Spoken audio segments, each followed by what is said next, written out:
Solar प्लांटसाठी शेतजमीन भाडेतत्वावर देण्याकरिता अक्कलकोट भूमी अभिलेख कार्यालयात नक्कल मिळण्यासाठी अर्ज केलेल्या शेतकऱ्याकडून 6,000ची लाच घेताना लाचलुचपत प्रतिबंधक विभागाने कार्यालयातील शिपायाला रंगेहात पकडले आहे।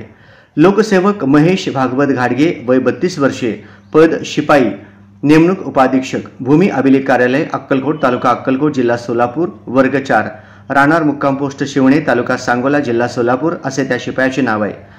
यातील तक्रारदार यांची मौजे करजगी, तालुका अक्कलकोट, जिल्हा सोलापूर येथे गट नंबर 515 व गट नंबर 516 येथे एकूण 34 एकर शेतजमीन असून सदर शेतजमीन ही सोलार प्लांटसाठी भाडेतत्वावर देण्याचे तक्रारदार यांनी ठरविले होते।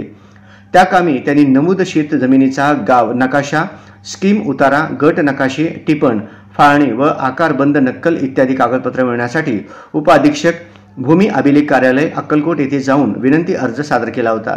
सदरील नमूद आलोसे यांनी सदरचा विनंती अर्ज स्वतःकडे ठेवून घेऊन रुपये 6,000 लाचेची मागणी करून लाच रक्कम दिल्यानंतरच सदर अर्जावर पुढील कार्यवाही करण्यात येईल असे तक्रारदार यांना सांगितले। प्रस्तुत प्रकरणी आज रोजी करण्यात आलेल्या पडताळणी कारवाईमध्ये आलोसे यांनी रुपये 6,000 लाचेची मागणी करून लाचेची रक्कम रुपये 6,000 कार्यालयामध्ये स्वतः स्वीकारली आहे। यावरून सदरील नमूद लोकसेवक यांच्या विरुद्ध अक्कलकोट उत्तर पोलीस ठाणे सोलापूर ग्रामीण येथे गुन्हा नोंद करण्याची प्रक्रिया सुरू आहे।